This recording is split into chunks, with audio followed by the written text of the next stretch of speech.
Hello everyone again. So let us start with graph representation.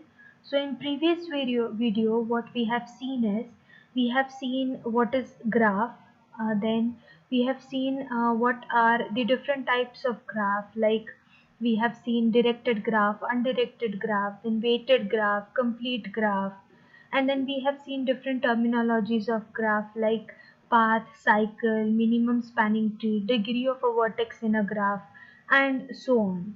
So now let us see how to represent this graph. So we have seen diagrammatic representation of graph, but then how to represent it using any other data structure, like for example how to represent a graph using linked list, or maybe how to represent a graph using adjacent or using matrix, or maybe array. So that you can program graph using any programming language. So to program this graph, you need to represent it first. After representing it, then only you will be able to program the data structure.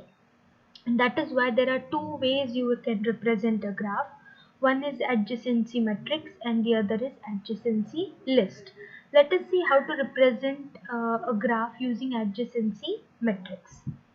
So if I have a graph, so this is the graph which I have, and let me represent graph as v comma e, where v is nothing but number of vertices and e is nothing but the edges.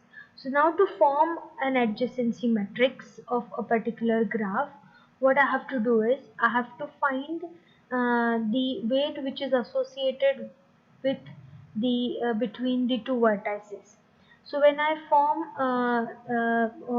I can say the number of edges in the graph G between the two vertices. So for example, when I wish to form an adjacency matrix, in that case the number of rows are nothing but the number of vertices that I have in graph. So if you consider this as graph, you have x, w, y and z. So there are four vertices, and then the number of columns will also be the number of vertices that are present in graph. Now the graph that we can see here is an undirected graph. Similarly, you can represent an directed graph using adjacency matrix. So here, before you represent it, you will have to first form an adjacency matrix, or you have to form a matrix, and the matrix is called as adjacency matrix because you are trying to find out the adjacent vertices to each other, and that is why it is called as adjacency matrix. Now here I do not have, so let us start with the first, that is the first row and first column. So if the first vertex is W, so this W and this W, it means that do I have an edge from W to W? I do not have an edge from W to W, so I mark it as 0. Then X is next vertex. So do you have an edge from X, W to X? So we will put data column wise. So W is one edge. So W to X, do you have an edge? So I'll check here. W to X, I have an edge. So I mark it as 1. So here you will mark it as 1 is because there is one edge which is connecting W and X. Similarly, do I have an edge from W to Y? So check if you have a edge between W and Y. Yes. How many? 1. So you mark it as 1. Then you check if you have an edge from W to Z. So W to Z, I do not have an edge, and that is why I mark it as 0. Next vertex is X. So check if from X you have an edge to W. So from X to W I have an edge, and how many? 1. So I mark it as 1. Now as this is an undirected graph, so I can travel from W to X and X to W. But whereas if this becomes a directed graph, then my adjacency matrix would change. So on the same grounds, check if you have an edge from X to X. X to X I do not have an edge, so I mark it as 0. Then you check if you have an edge from X, this X, to Y. So from X to Y I have an edge. How many? So I can go from X to Y and again Y to x. So there are two edges which are connecting x and y, and that is why I term it as 2, because there are two edges. Then from x to z I don't have an edge, so 0. Then you start from y. So do you have an edge from y to w? So y to w I have an edge, so I marked it as 1. Then from y to x, do I have an edge? Yes, but then I have two edges, so 2. Then y to y, again no edge, so 0. And then y to z, I have an edge which is 1, so I mark it as 1. Then start from z. Z to w I don't have an edge, so 0. Z to x I don't have an edge, so 0. Z to y I have an edge which is 1, so 1. And then from z to z I don't have an edge, so again 0. So this is how you represent a graph using adjacency matrix. This is another example, so that you can just represent just an idea of again for the same graph. So this is the graph that I have. There are 5 vertices, so 1 2 3 4, and this 5 has come down, but it should be here. So now I check. So when I form an adjacency matrix, how many rows will I have? Those many rows as many vertices. So I have 5 vertices, so 5 rows, and 5 vertices, so 5 columns. And then I start representing. So if an edge is present, I mark it as 1. So I mark it with the number of edges that are connected. So here, mm, if I start from 1, so 1 to 1 I don't have an edge, so 0. Then 1 to 2, then 1 to 3 I don't have an edge, so 0. 1 to 4 again I don't have an edge, so 0. I'm talking about direct edge, okay? And then 1 to 5 I have an edge, so I mark it as 1. So what you will do is, you will find the adjacent vertices to that particular vertex and mark with 1, 2 or 3, whatever, how many edges are connecting to those two vertices. So that is nothing but your adjacency matrix. In the same grounds, this is a weighted graph now. So for a weighted graph, what would be the weighted adjacency matrix? So up till now what we did was, we have written we counted the number of edges which were connected. Like for example, in this graph, from x to y there are two edges which are connecting x and y. That is why we wrote here 2. Similarly, from y to x there are two edges that are connecting y and x, and that is why we wrote here 2. Now in this case that was because two edges were connecting, and in case of one edge we wrote 1.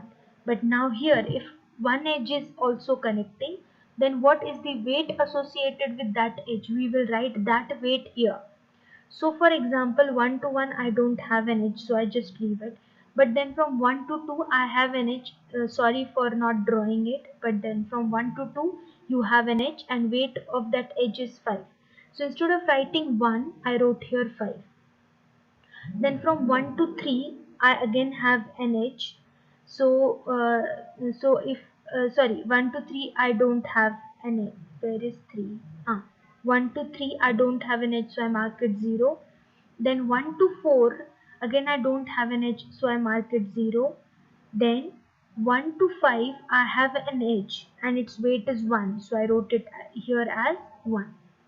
On the same ground, start with 2. So 2 to 1 you have an edge whose weight is 5, and that is why we wrote here 5. Then from 2 to 2 I don't have an edge, so I wrote it as 0. Then from 2 to 3 I have an edge which is 1 and its weight is 4, so here I wrote 4. Then from 2 to 5 I have an edge whose weight is 3, so 2 to 4 I have an edge whose weight is 6, I wrote here 6. And then from 2 to 5 I have an edge whose weight is 3, so I wrote here 3. So what is a weighted adjacency matrix graph? Is where instead of writing one or two edges, we write weight which is associated with that edge. So that is nothing but a weighted adjacency matrix. Then we go next to the adjacency list representation of a graph. Now here I have drawn a directed graph. Now the same graph can be used for adjacency matrix representation also. in that case 1 to 2 you have an edge, but 2 to 1 you don't have an edge. So when you form an adjacency matrix for this graph, then from 1 to 2 you have an edge. You will write it as 1 because weight is not associated here. And then from 2 to 1 there is no edge, because there is no edge which shows that you can go from 2 to 1. On the same lines, I can go from 2 to 5, I can go from 2 to 4, I can go from 2 to 3. But then I cannot go from 5 to 2, 4 to 2, 3 to 2, 3 to 2. And that is why I don't have those edges. Okay. So when you form an adjacency matrix for a directed graph, you will have to take care of that. Now, when at this particular slide, we are representing this graph using adjacency list. Now, list is nothing but a linked list, a singly linked list.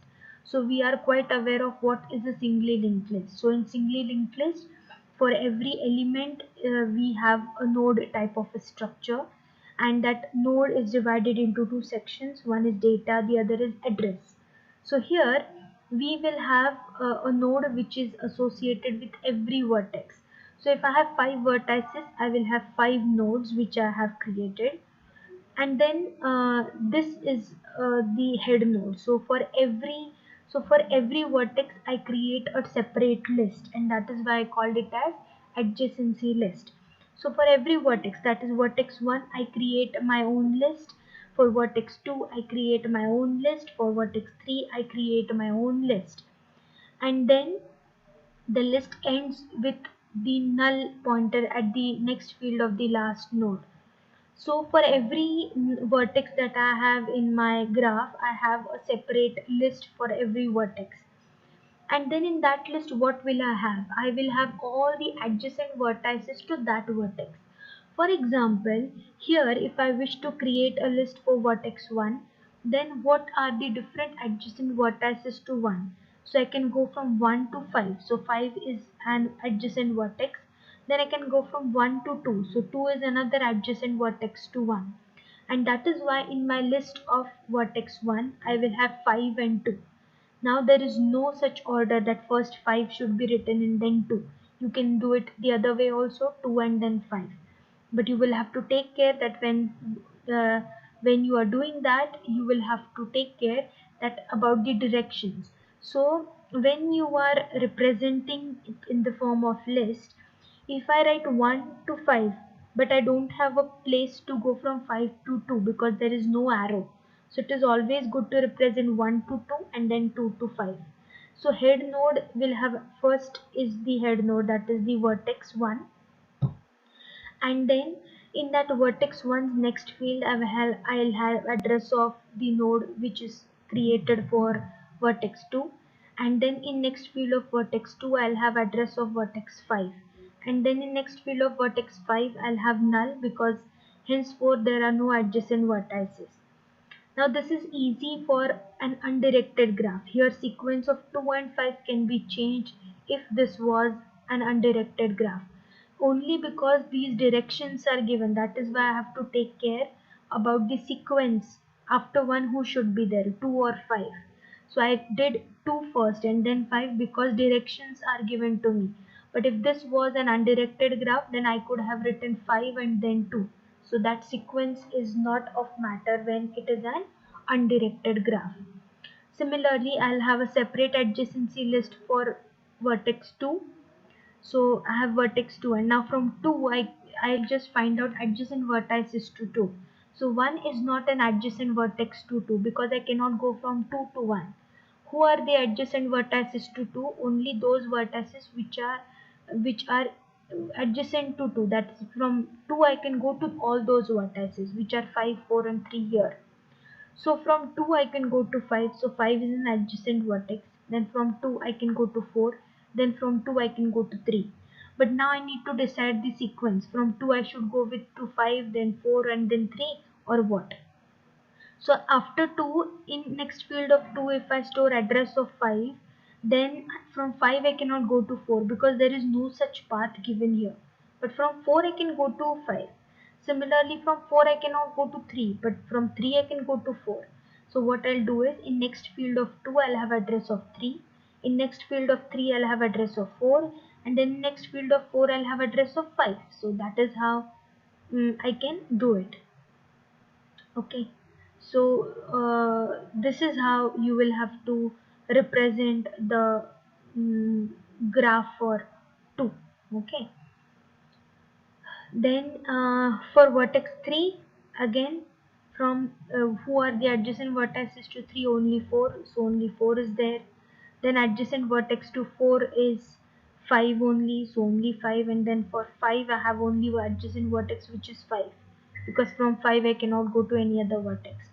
Now here 5, 3 and 4, this sequence is not correct, because if I go from 2 to 5, then 5 to 4 I cannot go, then from 4 to 3 I cannot go.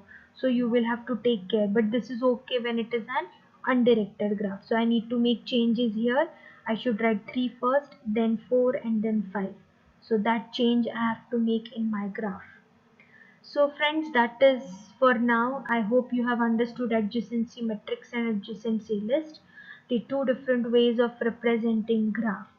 So both the ways for representing a directed graph or an undirected graph, and even a weighted graph. So in case of weighted graph, you can add one more field here which will give you weight of that particular edge. So that way also you can modify your adjacency list. Thank you for now, and thank you for patiently listening, and hope your concept of representing graph using adjacency matrix and list is clear. Thank you.